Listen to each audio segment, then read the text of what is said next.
Okay. Did you get a haircut? Yeah. Thanks. That's good. I got one tomorrow. Nice. And there's the intro. Chris Hansen here, and I'm going to need you all to take a seat right over there and check out Birds versus Boys. I think you're completely right here, and I hate it. Yep. Hey, idiots. Stop doing dumb things. I got 2 phones. Upset alert. Upset alert. I might go insane. I think you're already there. There's no hope. Hope is gone. If this was an AFC North podcast, we'd be done in 15 minutes. Bob Hope. I'm going to drink bleach. That is the team you promised me you were going to be this year.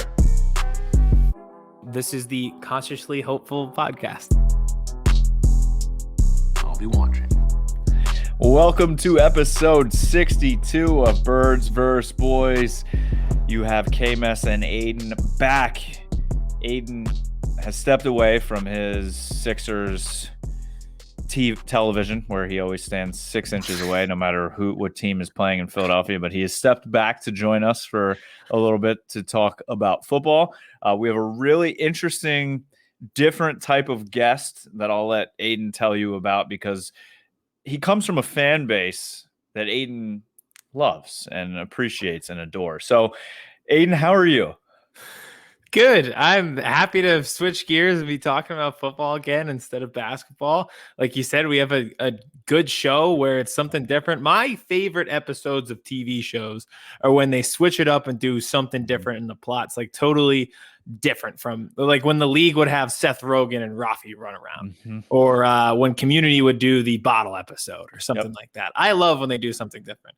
So technical notes tonight, we're doing something different.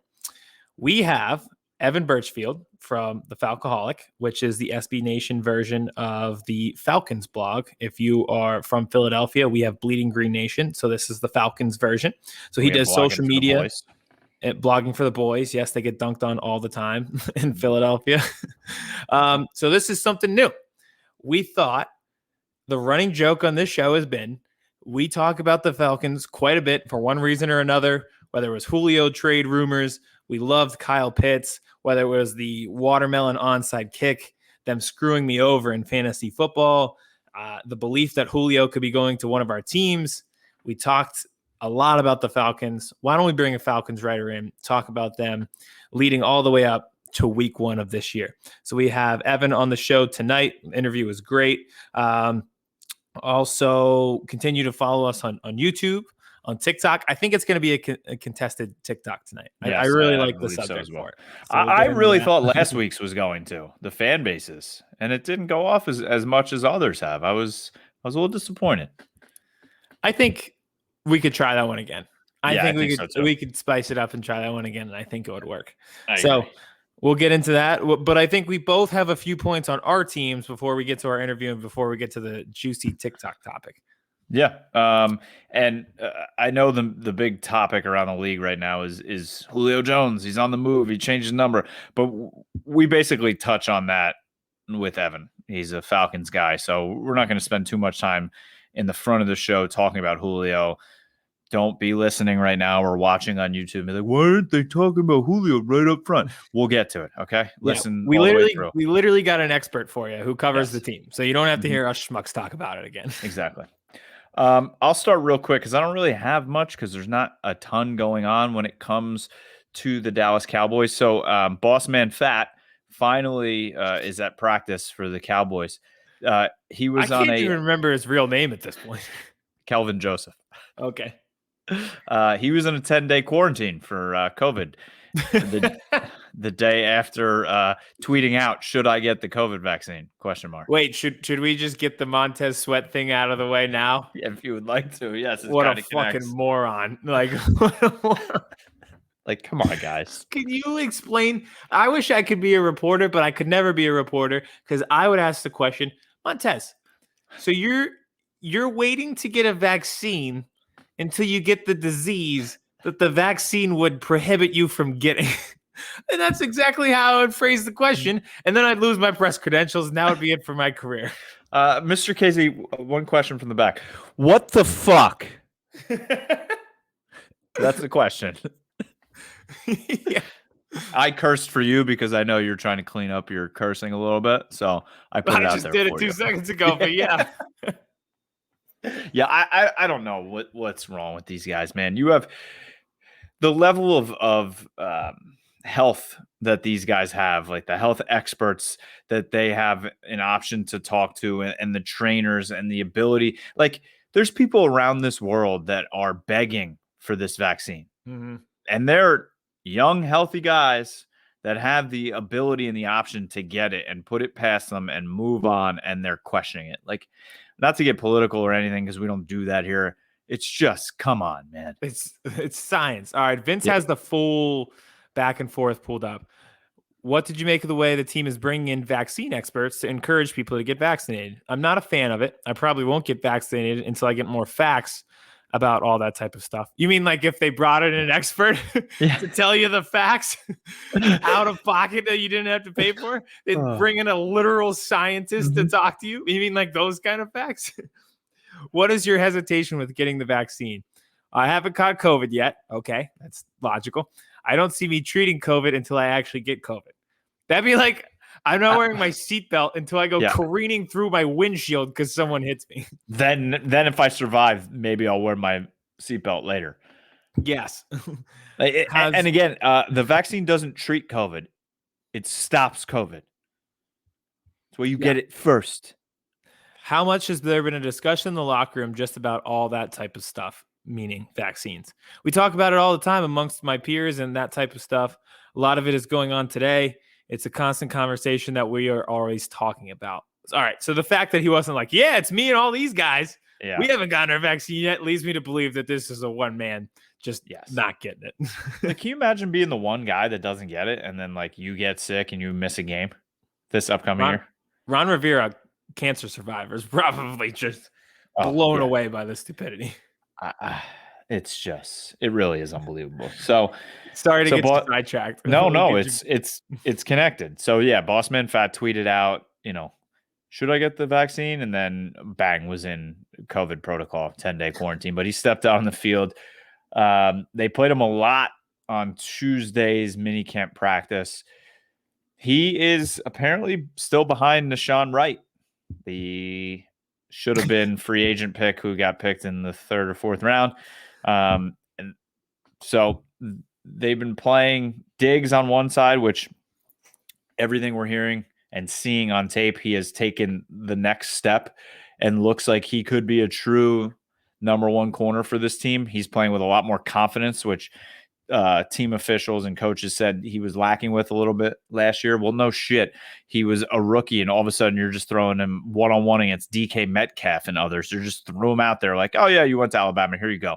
So no wonder he was playing with a little bit of hesitation. So hopefully he moves on beyond that. Micah Parsons, the other big signing. Speaking of, they signed him today. He is inked for a 4-year deal. And he is just making plays all over the field. I feel like every day I'm tweeting. It's a warning tweet to you, just so you don't see these videos. Like a trigger warning, just making sure I don't see it by making sure that I'm tagged in it and definitely see it. Yes. I fully get that, and I would be doing the same to you. So the more I see him on the field, the more excited I get. If it keeps Jalen off the field, I'll be even more excited with Jabril Cox. And like we talk about with Evan, Keanu Neal, who signed, Slacking. The producer in the background. You said Cox, and we didn't get the flash up of you saying Cox. Come on. Cox. Here we go. There it is. Thank you. And Keanu Neal, really excited to see him playing linebacker, and he's strictly playing linebacker for this team. They haven't even taken a snap at minicamp with him at safety, but I'll dive more into that with Evan during our interview, because obviously he's followed his career very closely covering the Falcons. But yeah, I mean, it's kind of business as usual. Most of the stars are there. Tony Pollard's looking like he has a ton of juice, and like you and I have said almost consistently through the season, 20 needs to get his touches this year, whether it be from the backfield or lining him up in the slot, which they've been doing in practice as well. Get Tony Pollard the ball. Feed Tony. Feed Big Tony. like in longest yard. No, Can of corn. Yeah, exactly. corn, Just I'll be don't make fine. them fat like we did with Zeke. Yeah. Well, I think probably partying all the time contributed a little bit to that too. Cabo. Little Cabo. Yeah. Anything else with the Cowboys? No, that's really it. Not a whole lot going on, but like we said last week and the week before, it's just fun seeing these guys out there actually practicing football. Oh, for sure. With the Eagles, it's business as usual as well because the media is picking fights with the team and we're having a quarterback controversy. So business as usual. So I don't know if I can play it. We don't have the type up interview of it, but I'll see if it works. So Jeff Stoutland, who is a fantastic offensive line coach, very well revered among his peers and has done a phenomenal job developing offensive line talent for this team, luckily stayed for us. He was going to go to Alabama, survived the regime change where we had a total crossover. So it was his first press conference since remaining with the team, talking about the offensive line. So instead of getting an offensive line question, we got more exactly what you wanted. A little bit of Carson Wentz. Jeff, as the only coach to precede the previous coaching staff and then survive its firing, you have the unique perspective of being inside and knowing and watching what happened, what occurred. So from your perspective, what went wrong that ultimately resulted in Doug Peterson being fired and Carson Wentz ultimately being traded? I love Jeff McLean. I don't know, Jeff. I don't. What am I? I don't know what happened and why Carson. I have no idea. That's not my lane, Jeff. That's not. I don't know. What's your next story going to be, Jeff? After this one, what's the next one? How do you know? You don't know. I don't know. I don't know what happened. Honestly, I know this. I know what I have to do to help Jordan Mailata and Andre Dillard look just like the other guys they're playing next to. I know that. Does he not have the voice? Like whenever you think of an offensive line coach, like that's the voice I would expect. It is perfect. It is perfect. And I had never heard him speak before. Oh, yeah. This is the perfect offensive line coach. I'm so glad that we have him. I wish more coaches would just do this instead of giving these, like, I don't want to say political answers, but just non-answers where it's like, well, you know, we really miss him. Carson was a great guy. Yeah, he was a great player. Doug was a great coach. I was happy to share the locker room with both of them. You know, things happen in an NFL locker room, and I don't care to comment on this time, maybe down the road, but we're focused on this year and the guys that we have here. I'd like him just be like, I don't fucking know. Yeah, like, I coach the offensive shut line. Up. Yeah, exactly. Why are you asking me about the quarterback who plays in Indianapolis? Oh, God. It's never we need more of that. Yeah. Oh, God. Surprised there wasn't a Nick Foles question thrown in there after. Yeah, all right. Well, okay. Thanks, Coach. So Nick Foles, do you think he has any shot at winning anywhere ever again? Yeah. So Coach Stoutland, you were on the team when Nick Foles was here. You were a coach on the team. It was the rumor that he didn't want to come back to Philadelphia. Do you have any intel? No, because I got to figure out if Jordan Mailata or Andre Dillard are going to keep Jalen Hurts alive this year. Because that's my job. Goodbye. Oh, God. That's like, you got to start talking to these media members like that. I thought that was the perfect answer. That was fantastic. Absolutely love it. So that was our one thing. And then quarterback wise, we cut Jamie Newman, who was the biggest free agent signing out of this draft class that we had. People were pretty high on him and pretty excited. Not only were people excited, but it also just numbers wise, now we're just down to two quarterbacks really early here in the offseason. It's just Jalen and Joe Flacco. So I don't know if they have another move in the works to get another quarterback. Hey, maybe we could ask Jeff Stoutland if he knows anything about quarterbacks coming in. He might. But I thought that was pretty surprising because I'd heard really good things about Newman so far, and he seemed to be a steal in terms of getting him in the free agency class. So I think everyone was a little shocked to see it, and I think by the time we're doing this show next week, we might be talking about the quarterback again and seeing who that third quarterback is. And hey, maybe he's going to make his way down south because there's still rumors of, the quarterback carousel behind Dak Prescott with, Ben DiNucci, Garrett Gilbert, are those guys set in stone. So, hey, maybe they add him. And for me to go through my quick Cowboys points and then say business as usual and not mention Dak Prescott, that just shows you he keeps saying he put the injury behind him. He's looking good in practice. I didn't even have to comment on it. Yeah. If only Get Up on ESPN could figure out the same. Oh boy. What I would do. I know. Yeah, it's something else. But oh well. I'm like you though, where it's just like I kind of put those things aside, and I just like to read about how the players are doing in minicamp and watching the videos and stuff like that. And I mentioned this last week, but the Eagles practicing in black jerseys is awesome. Yes, I don't know what it is. They just look faster. Maybe they just are faster because they're younger. But it's like will Aaron Rodgers report? And then it's 4 hours of, he just had a Mai Tai in Maui. And, is he going to have time to get on the No, he's not going to be there. We know this. Yeah. Next. Yeah. But we both want to be official media members in this business, but I don't think I could do that every day. No. You're just talking about the same topic again and again, and nothing changes. Nothing. You're just talking about the same thing. Like us here, like we've talked about 6 different things. We're about to get an interview with a whole totally different team that we don't even cover. Like there's so much going on in the world that isn't the same 3 topics of Aaron Rodgers, Dak Prescott, and whatever Tom Brady is doing. And are there really that many people that just sit and consume this that much? Like it blows my mind. I don't think so. I think it's just what's given to us, but that's why you got to find different avenues. Yep. You gotta find the guys. That's why I liked where we went tonight with Evan. I might as well promo it now. Yeah, we went out and I did pretty substantial research to find him. I was very proud of you for this. Thank you. Yes, I read a lot of his stuff because I wanted to vet and make sure we were getting like a legitimate guest for the Atlanta Falcons, and we wouldn't bring someone on. They're like, I don't know, like. So Falcons, go. Yeah. So, and just maybe like a guy who's like, if so-and-so goes differently in the Super Bowl. Yeah. Although, little teaser for the video or for the interview, he, without being provoked, he did bring up the 28-3 collapse, which I think, like, if you're an Atlanta fan, like, you just think about that every day. Yes. And I almost feel bad.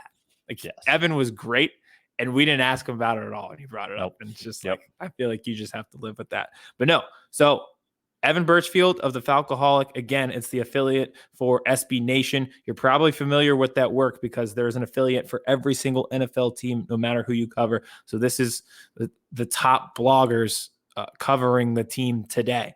And he'll go into stories about talking with Dan Quinn and stuff like that. So he does social media blogging for them. So without further ado, it is our interview with Evan Birchfield of the Falcoholic, presented by Stateside Vodka.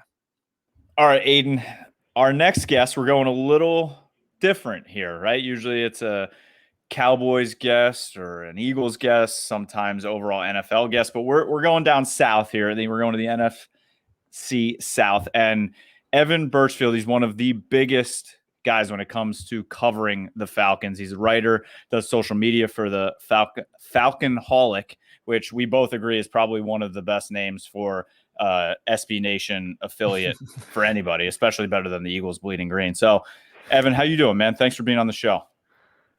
I'm very thankful for you guys having me. I know some Cowboys and Eagles fans, so I am familiar with both of your teams. So let's get into it.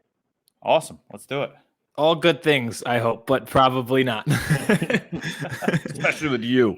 Yeah. Well, before we do a deep dive into the serious questions, we'll start with this one because it does kind of pertain to the Falcons, and we've been having this debate nonstop. So do you think Julio knew he was being recorded when he was on Undisputed with Shannon Sharpe? I have no idea, to be honest, but I would assume so, just because if Shannon Sharpe is as close to Julio as he can call him up and be like, hey, Julio, what's up? I would imagine Julio knows what Shannon Sharpe does for a living. So I would kind of assume, I'm kind of on the, like, he's familiar with what's going on thing. But what's helping Julio in that situation is the whole time he's been on the Falcons, he's never been that kind of player to go into the media and make noise. If you follow him on social media, it's very boring. He maybe does like a post once every 6 months or something. Like, he doesn't do a whole lot of talking. So that was definitely out of character for what he normally does. So I kind of want to give him the benefit of the doubt, but at the same time, it's just kind of, I don't know. It was a weird morning, I'll tell you that, because if you were looking, like, we were pretty much preparing for Julio news, like that he's going to be traded and stuff. And then all of a sudden we're hit with, oh yeah, he was on, was Undisputed or whatever, talking to Shannon Sharp on the phone. It's like, I mean, I don't personally watch that show, so I didn't really know what happened. Yeah, until I saw it on social media. So it was kind of like a curveball for everyone who covers the Falcons, I imagine. But yeah, just a weird situation overall. It was. I was hoping that he didn't know and that they got in trouble with the FCC and then that show was just taken off television, because I'm so sick of these no substance, let's just yell at each other TV shows about sports. But staying with the Julio talk, he goes to the Titans. Is that where you thought he was going to end up? Was that the most viable option that was being heard down there? And are you satisfied with the return of what the Falcons got back for trading away a legendary player like Julio Jones?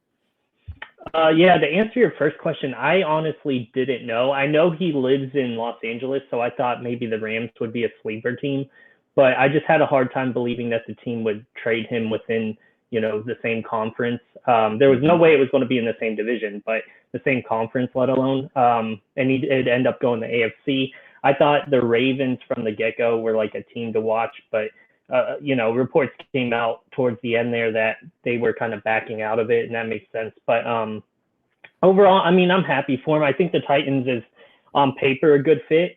I think it's kind of odd, though, not to go back to that show, what we were just talking about, but, a lot of his comments have been about wanting to play with, a great quarterback. No offense to Ryan Tannehill before I say anything, but a great quarterback. He wants to win, all this kind of stuff. And the Titans, also no offense to Titans fans, what's helped them be great, especially on offense, over the last couple of years, is the guy that's now coaching the Falcons, which hasn't actually coached Julio Jones. So it's kind of like a, like switch roles sort of thing. So I am interested to see if the Titans are all of a sudden like it didn't matter like that, because we know more than anyone like what losing an offensive coordinator could do. When Kyle Shanahan left for San Francisco, Falcons fans, including myself, because I'm a lifelong Falcons fan, I'm just privileged to be able to actually cover the team now. So like when we blow a Super Bowl lead, that crushes me. It's not just a job, but not to get off track, but yeah, I know what losing like an offense coordinator like that is. So if, they're able to rebound, maybe Arthur Smith wasn't as great as we thought, or, what could likely happen is the offense regresses because they had a great year. I mean, Ryan Tannehill had, I think, like 7 rushing touchdowns, which is an absurd number for, his type of quarterback play. But, yeah, I don't know. And then, sorry, I got off track. What was your second question? Are you satisfied in the return that the Falcons got for him from the Titans? I mean, I'm okay with it based on the fact that he wanted to be gone. It's one of those situations where when you want gone, like there's no appeasing you at that point. We all have dealt with it, I'm sure, in some form of a job growing up, or maybe even currently, where once your mind's made up that you're gone, whether it's a good decision or a bad decision, like you're out mentally. So you're not going to get all about that. Yeah. So you're not going to get a whole lot of return based on that when they know the player wants out, especially when he does it on live TV, not to go back to that same show. But I mean, a second round pick, and it's easy. A lot of Falcons fans have mentioned Mohamed Sanu left for a second round pick to New England. But that was like a robbery. Like that shouldn't have happened. For Julio's age and everything like that, it's a fair trade. We're getting a conditional fourth in, I believe, 2023, which basically, if they get a conditional pick, we would get that. But if not, I believe we would just end up getting their fourth So the Titans may still have a fourth technically. And then we give up like a 6th-round pick, I think, in 2023, which is close to nothing. So, I mean, I'm happy for Julio. Mainly, we got his contract off the books, which now we can finally sign our draft class, because I think we're the only team that hasn't signed anyone from our draft class. So finally, that will happen within, the week probably. But yeah, I mean, it is what it is. As you said, legendary player. You could argue he's the best player in Falcons history, and now he's gone. So I mean, that it's hard to put value on what you're trading away in that. Absolutely. Yeah, all good things come to an end. So, but Yeah. like you said, when a player wants out and when it's time, it's hard to get fair compensation back in a situation like that. But it is a new chapter. Kyle Pitts. We are huge Kyle Pitts guys. He's from Pennsylvania. So like I've seen him since high school, and we are huge college football fans. So we watched all his games in college as well. What's the pulse down there in Atlanta? Was that the target for fans, or were they more hoping for one of those quarterback prospects sitting there at 4? Well, yeah, you had a civil war amongst fans basically leading up to the draft and kind of afterwards still. Justin Fields was always kind of the favorite for fans who wanted a quarterback, just because he was the most realistic. Like, we weren't getting Wilson or Lawrence. Trey Lance was popular, but what made Fields obviously was the Georgia connection. We have a lot of Georgia and Falcons fans, so that seemed like a no-brainer. But the Pitts thing, it's crazy how he just kept rising. Probably in February is when it kind of really hit a different level, because there for a while he was like a top 15 pick. Like, that's what a lot of people had him as. And then he just kept going and going and going. I think his pro day helped a lot because he ran crazy. And then there towards the end, the Julio rumors started appearing, and just the talent he is, you can't pass up. Regardless if you have a tight end already, like the prospect value at that pick. I mean, obviously it makes sense in hindsight if you wanted to go quarterback, but I don't think they were super high on Fields as everyone thinks. And that kind of played into it. I think if Trey Lance didn't go to San Francisco and was there at 4, they may have went Lance, just because I think they liked him a lot more from what I've heard. But overall, I mean, I'm super excited. I think Matt Ryan's also from nearby in Pennsylvania, so we're going to have a Pennsylvania connection, basically. So that should be interesting. But overall, I'm thrilled, and I think a lot of the fans are too now that the draft's way in the rearview mirror.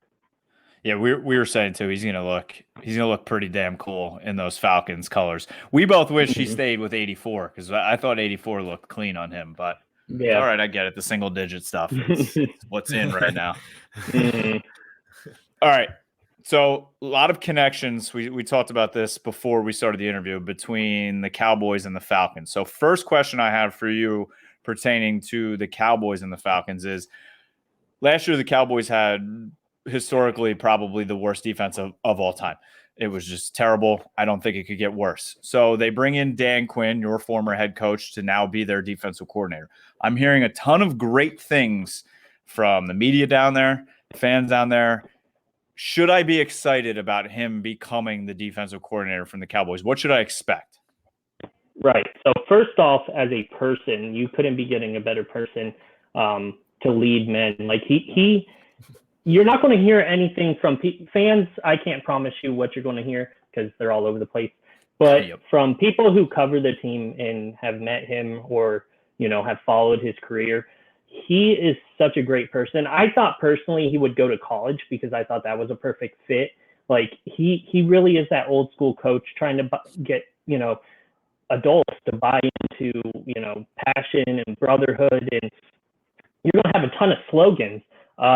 The dude, I really liked him. I didn't want him to get fired, but it was just kind of, that's the business that the NFL is.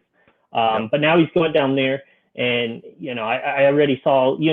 I think what really tells it is seeing other Falcons players go there. It's not out of desperation. Keanu Neal could have went elsewhere. DeMonte KZ, as young as he is and stuff, he could have went elsewhere.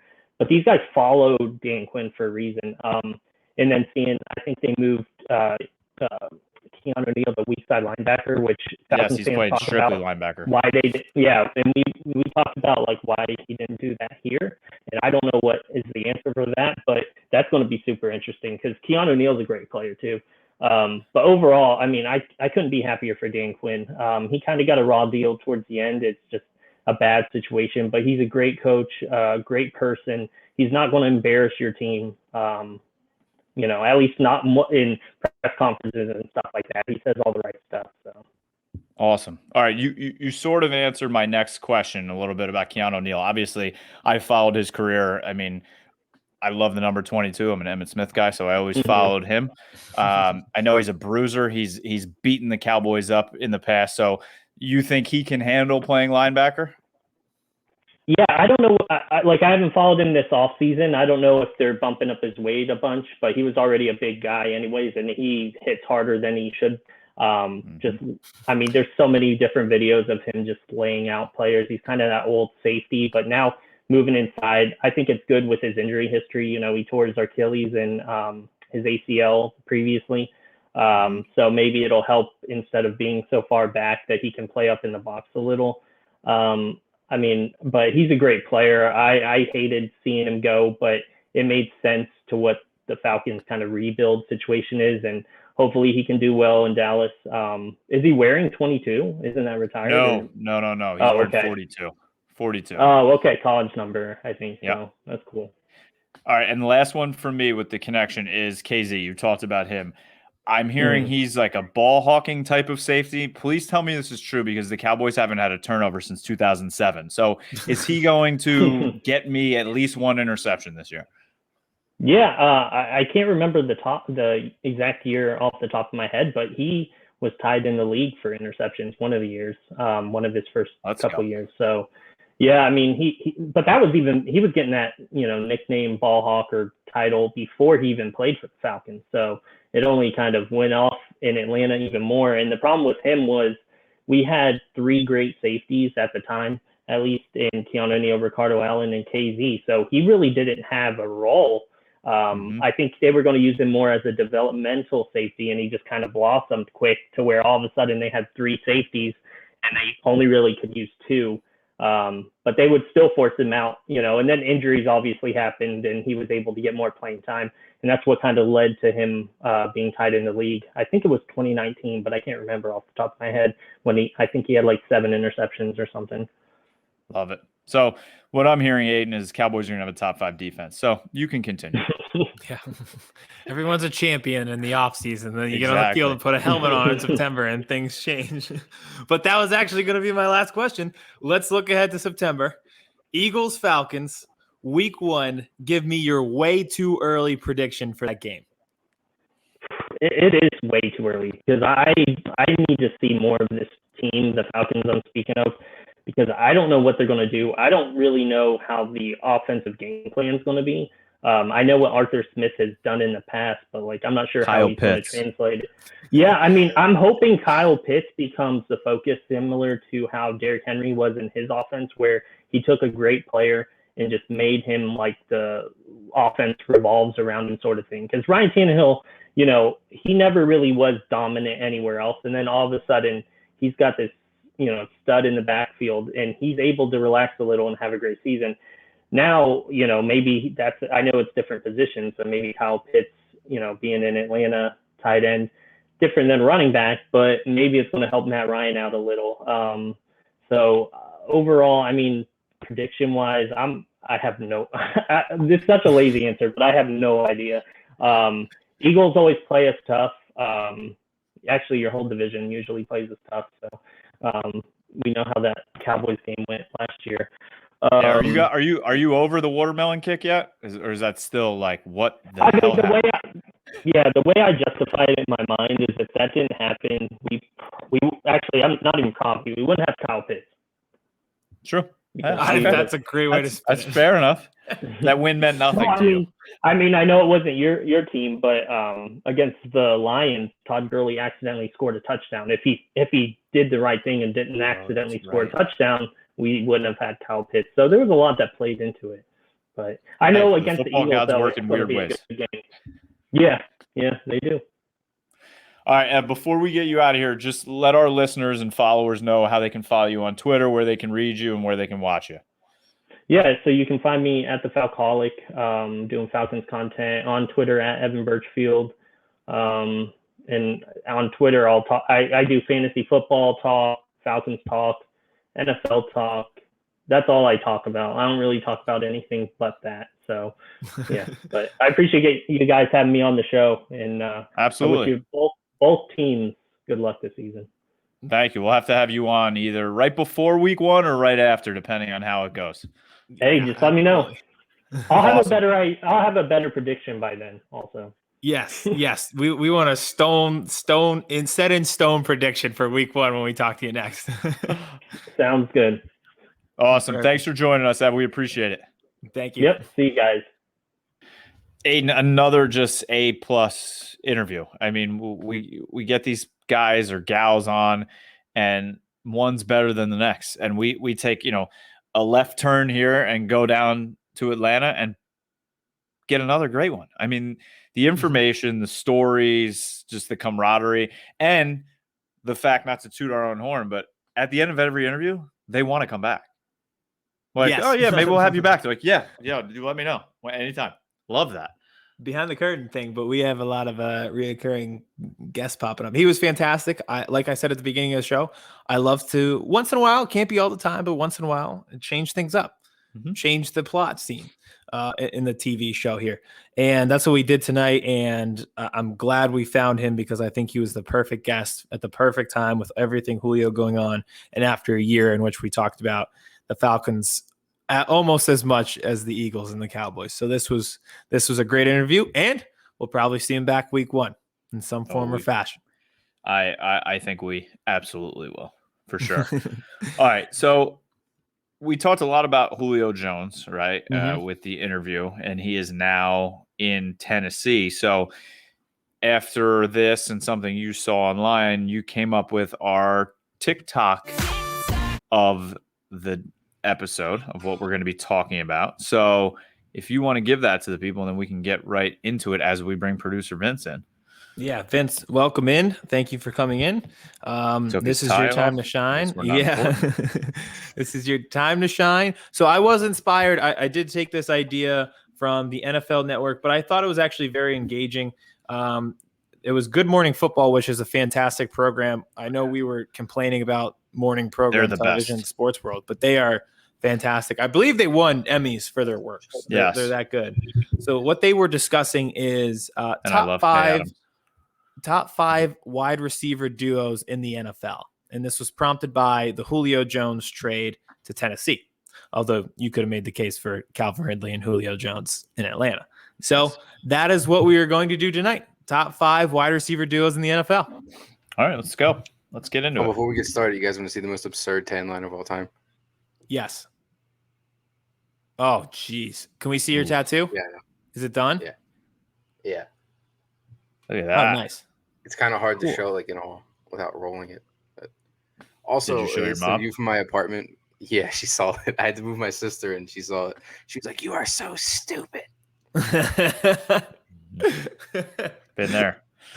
Also, my mom, my first tattoo, 18th birthday, she goes, "I hate you. Go away." I hid mine for a long time I have a little sister. I hid mine. It's on my back, so it was a little bit easier to hide. But summertime, you go to the beach, you go to the pool, everything like that. I hid mine from my dad forever. I'm talking years. She comes home from studying abroad. She has multiple tattoos. In front of my dad, all her friends blow up her spot and say, "Oh," and talk about her tattoos. They have a whole discussion right in front of him, showing it off on her foot and on her arm and everything like that. He just goes to my mom. This is all he says. "Oh, I didn't know Alana had a tattoo." At the end of the conversation, I'm like, "I hid this for years." That was it. Oh, God. So then did you show it? It's just assumed now. I know he knows about the Super Bowl one. We've brought it up before, but yeah, we've never had a discussion about the one on my back, but yeah. Oh, I love it. But yeah, it was pretty funny. So I love how we all have one parent where it's like tattoos are a sign of the devil. Yeah. And my dad brought me to get my first tattoo. Yeah. Well, I mean, I've seen your dad. The dude's like the spokesman for tattoos. True. I was moving my sister, and it was like 100 degrees outside, and I got a hoodie on. And my mom's like, "Why are you in a hoodie?" I'm like, "I don't know. I'm cold." She's like, "Are you sick?" And I was like, "Maybe." Oh no! At some point, I was like building a bed, and I was like, "It's too fucking hot." And I was like, "Can you just not freak out?" She's like, "What?" And I took the hoodie off. Had to wave the white flag. Yeah. And that was tattoo talk here on Birds versus Boys. Yeah, I told you we're switching it all up tonight. Birds versus Boys versus parents versus tattoos. Versus tattoos, yes. Quite the rivalry. Only thing that compares to the Birds versus Boys. Yes. All right. So we'll do top 5 wide receiver duos, normal triangle as we go. I can't read my handwriting, so I may mess up mine up as I go. I wrote them all down. Can't wait to see who we forgot. All right. Yep. At 5, I have Jarvis Landry and Odell Beckham of the Cleveland Browns. I know Odell regressed a bit this past year, a lot of that due to injuries and stuff like that, but I still think they are a fantastic duo right there with Baker Mayfield. Love it. 5 for me. I have A.J. Brown and Julio Jones, the new dynamic duo down there in Tennessee. The only reason they're at 5 for me is the Julio Jones injury problems. So let's see if he can sustain. If he can, they'll definitely move up higher than 5. Did you see he changed his jersey number to match the amount of touchdowns he's going to have this year? 2. Number 5, I have Tyler Lockett and DK Metcalf. I mean, I don't know how you argue that these two aren't in the top 5. DK Metcalf isn't the same species as the three of us, and Tyler Lockett's always been a very above-average wide receiver, so the two of them, and Russell Wilson, who's still going to be there. It's a great combo. Who is this guy? Yeah, look at you coming with the analysis, common sense and logic and reason. This is I wish you guys whole hadn't new you. said that. You're a whole adult. Oh no, we spoke too soon. All right, at 4, I have Mike Evans and Chris Godwin of the Tampa Bay Buccaneers. I've been a huge fan of Chris Godwin since he was at Penn State, and Mike Evans is obviously one of the biggest physical mismatches in the league. And they just won a Super Bowl, so that helps. Mm-hmm. All right, 4 for me. I also have DK Metcalf and Tyler Lockett. Like you said, Metcalf is a different species, and Tyler Lockett is just he's speed and dependability all wrapped in one. Number 3, I have Juju and Chase Claypool. I don't think this is going to be a combo that a lot of people see in their top 5, but I legitimately think they're a top 5. They're a top 5 duo. I think Chase Claypool maybe hasn't proven it yet or whatever, just because he's young. But I think he can be there, and I think he should be there. All right, at 3, I have man of the hour, Julio Jones and A.J. Brown. Julio Jones is going to be a future Hall of Famer. A.J. Brown is basically baby Julio, so I'm excited to see what they do this year. 3 for me, I have your aforementioned Mike Evans and Chris Godwin. Like you said, just won a Super Bowl. They have Tom Brady down there. Chris Godwin was catching balls with broken fingers last year with no problem. And Mike Evans is just a beast. So Evans and Godwin at 3. My number 4, I have Calvin Ridley and Kyle Pitts. This got added to the list after the interview with Evan Birchfield when he was talking about how their new head coach was the guy down in Tennessee who figured out how to, weaponize Derrick Henry. So I think if you're doubling Kyle Pitts, Calvin Ridley's wide open. He's not a bad receiver. He's, some would say, a good receiver. So I think Kyle Pitts is a wide receiver, by the way. Anyone's going to tell me he's a tight end. He's a wide receiver. So he's anything Calvin he wants to be. Exactly. His position is athlete. See, I was thinking that I was going to do that because I didn't know how we were categorizing Kyle Pitts. I didn't know if we were going to. So I'm glad that somebody did it because that's a lethal combo, and he's pretty much a hybrid. All right. At 2, I have Adam Thielen and Justin Jefferson. They were left off the list for the NFL Network, and I think that's a bit of a snub. They combined for 21 touchdowns a year ago and 2,300 yards. We assume that the ceiling for Justin Jefferson will only get higher after winning Rookie of the Year and having a fantastic rookie season. So we'll see what's to come from them, but I think they definitely deserve some top 5 love. 2 for me, Adam Thielen and Justin Jefferson. We have the same brain once again. I could have had them at 1. I did have them at 1. I had them at 3. I moved them around. I think 2 is perfect for them. They have the opportunity, I think, to be the best tandem in the NFL, depending on how Justin Jefferson grows and just Adam Thielen doing Adam Thielen things. 2 for me. I have Cooper Kupp and Deshaun Jackson. Robert Woods is great, but I think the fact that the Eagles let Deshaun Jackson go means he's going to have a fantastic season. So I have Cooper Kupp, Deshaun Jackson. Always happens that way. All right. And at 1, I have DK Metcalf and Tyler Lockett. So Lockett was top 10 in receptions and reception TDs a year ago, and he usually is. And you can make the argument he's not even the best receiver on the team. Add that with Russell Wilson, who's constantly hasn't won an MVP, but is always in the MVP race, one of the best in the league. That's a lethal combo up there in Seattle. And DK Metcalf is still pretty young. We might not even have seen his prime yet. All right, 1 for me. TikTokers, don't come at me for this because I am not a homer. I never put Cowboys people in the top here and there, but I am putting Amari Cooper, CeeDee Lamb / Michael Gallup. They could be 2, they could be 3. They are going to be unstoppable this year. CeeDee Lamb is going to take that next step. He's going to make Aiden cry all season. Gallup is just a freak. And then Amari Cooper's Amari Cooper with a healthy Dak Prescott. No one's stopping them. They will be the best tandem / triplets in the NFL this season. I'm glad you kind of veered off of the duo track because at number 1, I have DeAndre Hopkins and anyone. They have a very deep wide receiver room, so just anyone of the receivers on that team. Just DeAndre Hopkins and pick one. Yes, take your pick. I was actually going to do that too. Just DeAndre Hopkins and insert name here. Yep. I think is the perfect one. Christian and Kirk, anybody on TikTok that you're mad that we didn't put on, they're 6. Yeah, they are 6. Yeah, we had them at 6. They were a consensus 6 for us. My favorite comment last week was where are the Raiders? I said Las Vegas. That's my favorite thing to do. Yes. That when they comment, did so-and-so die? And I go, I sure hope not. That'd be tragic. Oh, God. All right, boys. Those are our TikToks. Evan was awesome. Not a whole lot going on, but we still can make an hour of content, and only the NFL can do that. In the off season, where there's not a lot going on, we can still talk for an hour about our teams and our league. They rule the day. They rule the world. Just wait till they have, teams in Belgium and Rhine. And were you guys too young for NFL Europe? I mean, we learned about it in a school. Learned about it in school? Yeah.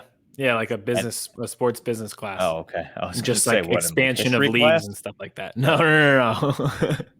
Wrapping up with trigonomic equations, we're going to talk about NFL Europe. We learned about other failed expansions in Europe. I loved the NFL Europe. It was great. Germany had one. Yeah, I know. That's what I was hinting at. Thank you. Okay. Alley-oop. We're done. Rhine Fire. Let's hit that joke right on the nose then. Yeah. The Rhine Fire. All right.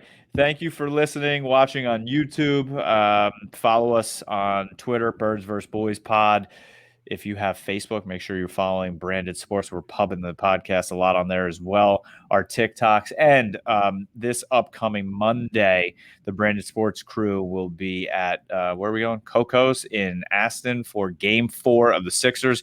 Aiden will not be there because he needs to stand 4 inches away from his TV. So I will be Caden for that episode live stream. Caden will be there representing me and Aiden. And Vince will be producing because, well, he's the best in the business. So you can either come to Coco's if you're around. If you're a Sixers fan, there will be drink specials, mainly Coors, because Coors is delicious and beautiful and great beer.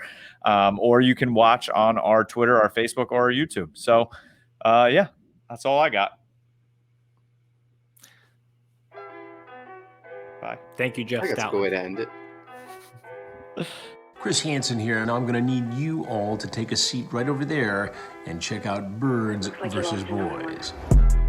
I think you're completely right here, and I hate it. Yep. Hey, idiots. Stop doing dumb things. I got 2 phones. Upset alert. Upset alert. I might go insane. I think you're already there. There's no hope. Hope is gone. If this was an AFC North podcast, we'd be done in 15 minutes. Bob Hope. I'm going to drink bleach. That it? Be the team you promised me you were going to be this year! This is the Consciously Hopeful podcast. I'll be watching.